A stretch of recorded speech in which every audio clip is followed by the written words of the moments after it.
Every great evil in history looks larger than life from a distance. We imagine tyrants as unstoppable forces, constantly scheming, constantly in motion, living every hour in a frenzy of power and control. But the truth about Adolf Hitler is far stranger, and in many ways far more disturbing. Behind the speeches, behind the armies, behind the destruction he unleashed across an entire continent, Hitler's day-to-day existence was shockingly mundane, comfortable, repetitive, detached from reality. And in those quiet, ordinary routines, you can see the most terrifying thing of all: a man who destroyed millions of lives while drifting through his own life in a haze of denial, superstition, and self-created fantasy. Hitler's daily routine didn't begin with early morning discipline or military precision. In fact, he despised mornings. He rarely woke up before 11, sometimes 1 in the afternoon. He stayed awake deep into the night, often until 3 or 4, pacing his headquarters, dictating monologues to whoever had the misfortune of being nearby, or watching films in his private cinema. His generals hated this schedule because nothing of importance could happen while he slept. Critical decisions on the Eastern Front, where millions of men fought to the death in brutal conditions, were delayed for hours because the most powerful man in Germany was still in bed, and yet nobody dared wake him. Nobody dared suggest he adjust his schedule. His comfort mattered more than the survival of his armies. When Hitler finally rose, his morning, or what most people would call the afternoon, began slowly. He avoided paperwork like it was a physical threat. He didn't read detailed reports. He didn't look at logistics, production numbers, or anything resembling practical management. Generals who prepared long documents soon realized it was a waste of ink. Hitler preferred spoken briefings because he could interrupt them, ignore them, or twist them into whatever he wanted to believe. This habit made him catastrophically misinformed about Germany's real situation, and it only got worse as the war turned against him. To everyone around him, Hitler seemed lazy, not in the sense of being idle, but in the sense of lacking discipline. He often sat for hours doing nothing but talking, or staring at maps, or drifting into long circular rants about destiny, betrayal, and fate. His bursts of energy came unpredictably. One moment he was slumped in a chair, the next he was pacing aggressively, shouting, lecturing, or giving orders that defied all logic. This inconsistency made him impossible to deal with.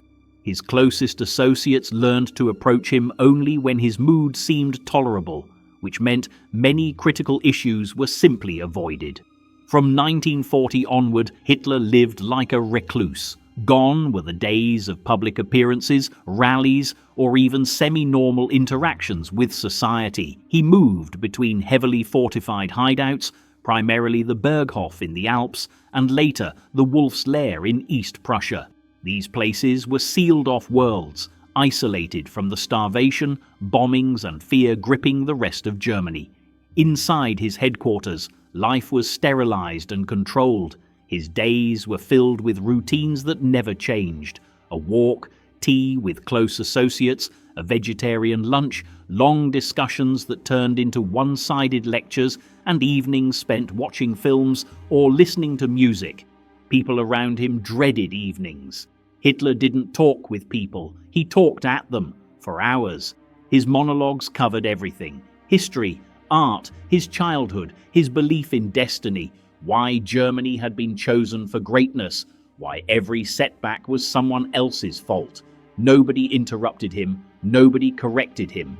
They sat silently, nodding, pretending to absorb his words, because doing anything else risked immediate exile from his inner circle. Some of these sessions stretched so long that staff members pretended to fall asleep just to escape the psychological drain of listening to him rant all night. Despite his lack of discipline in real work, Hitler wanted absolute control over what he did care about. He personally approved the design of uniforms. He dictated the aesthetic of buildings, rooms, and even movie sets. He obsessed over colors, measurements, and symbols. He spent hours discussing the placement of paintings or the layout of his headquarters.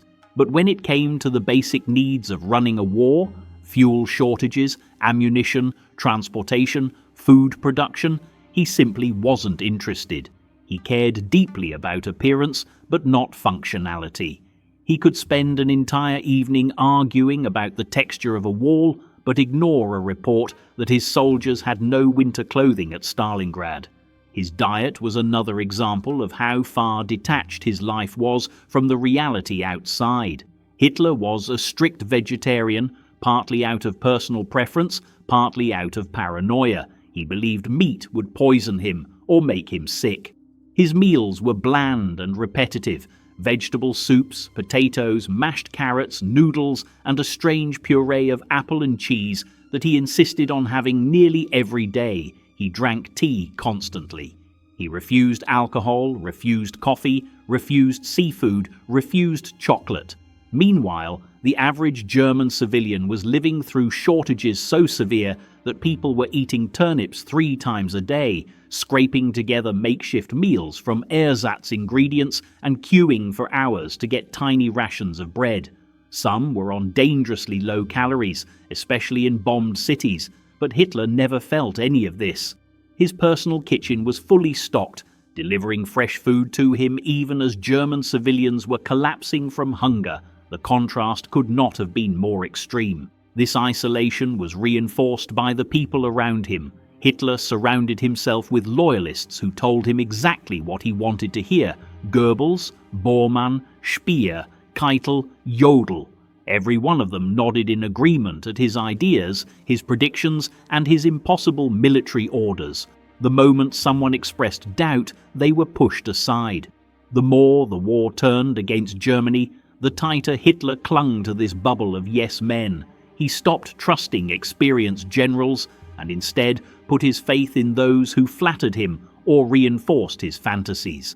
This created an echo chamber so powerful that Hitler no longer encountered reality in any form. Every day followed the same pattern. Bad news arrived. Hitler denied it, blamed someone, and issued new orders that ignored every fact presented to him. This wasn't just stubbornness, it was delusion. He insisted divisions still existed long after they had been destroyed. He believed reinforcements would magically appear. He talked about miracle weapons that would change the course of the war. He fantasized about alliances that would never happen.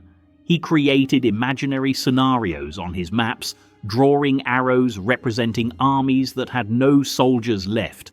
His staff quietly rewrote maps to hide destroyed units, not to deceive him intentionally, but because Hitler refused to look at maps that showed the real situation. As pressure mounted, Hitler's reliance on drugs became part of his daily routine. His doctor, Theodor Morell, gave him a cocktail of medications ranging from amphetamines to sedatives, opiates, vitamins, hormone injections, and digestive stimulants. Hitler's health was collapsing, but instead of resting, he demanded more injections that kept him awake and functioning. His tremors worsened, his complexion deteriorated, his energy levels swung wildly. Morell injected him with so many substances that other Nazi officials privately mocked Morell as the Reich's drug dealer. Hitler's daily life became chemically engineered, and nobody dared stop it. Hitler also lived in a world governed by superstition. He constantly talked about destiny, omens, and divine favor. He believed fate protected him from assassination. He interpreted minor events as signs pointing toward victory.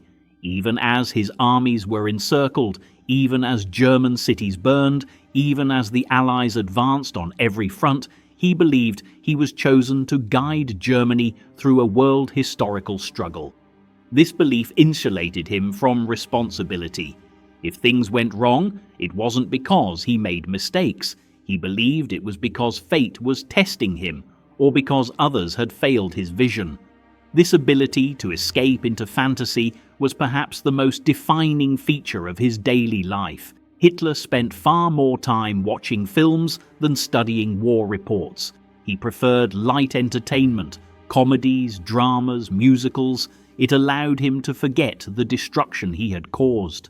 When he wasn't watching films, he listened to classical music or wandered through his headquarters giving rambling monologues. He never visited bombed cities. He never saw the suffering of civilians. He never witnessed the wounded soldiers in hospitals. He never toured factories struggling to keep up with production.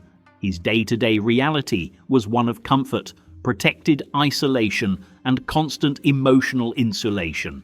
By 1944, the situation was collapsing, but Hitler's routine barely changed. He woke late, he ate simple meals, he held briefings that lasted too long and accomplished too little. He argued with generals. He refused retreat. He convinced himself the Allies would fall apart. He blamed the weather, treason, cowardice, fate, anything but himself. Then he spent his evenings in the same way: entertainment, monologues, and a fantasy of victory that grew more disconnected from reality by the day. When he finally retreated into the Berlin bunker in 1945, the isolation became absolute. His daily life shrank to a few dim corridors, stale air, and desperate conversations. But even here, routine persisted. Hitler woke late. He paced endlessly. He continued giving orders to armies that no longer existed. He clung to delusions about counterattacks that would never come. He repeated the same lines over and over, that enemies would turn on each other, that miracle weapons would appear, that Germany would rise again at the last moment. Those around him knew it was over, but none dared break the illusion. They fed him carefully filtered information, shielding him from the final collapse unfolding just above his head. In the bunker's final days, his habits grew more mechanical. He examined maps that showed nothing but encirclement. He held briefings with a fraction of his old entourage. He ate the same bland meals. He repeated the same lines about destiny. Bombs shook the bunker. The walls trembled. The city above was in ruins. And yet Hitler still behaved as though routine could shield him from reality. He was living inside a story he had written for himself, one where Germany could still win, where betrayal explained every defeat, and where fate would intervene at the last second. This was his daily life, not the life of a military genius, not the life of a tireless worker, but the life of a man who built a world of isolation around himself, a world where he never saw the consequences of his decisions, never confronted suffering, never accepted responsibility, and never allowed reality to pierce through the layers of comfort, drugs, fantasy, and obedience that insulated him from the truth. And that is the unsettling part.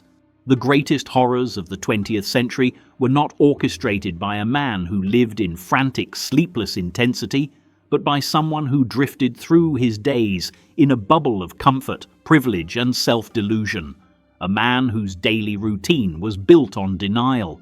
A man who talked more than he listened. A man who avoided reality until reality finally broke down the door. His day-to-day life wasn't extraordinary. It was ordinary in the most frightening way. Comfortable, slow, repetitive, detached. A man destroying the world, one lazy, delusional day at a time.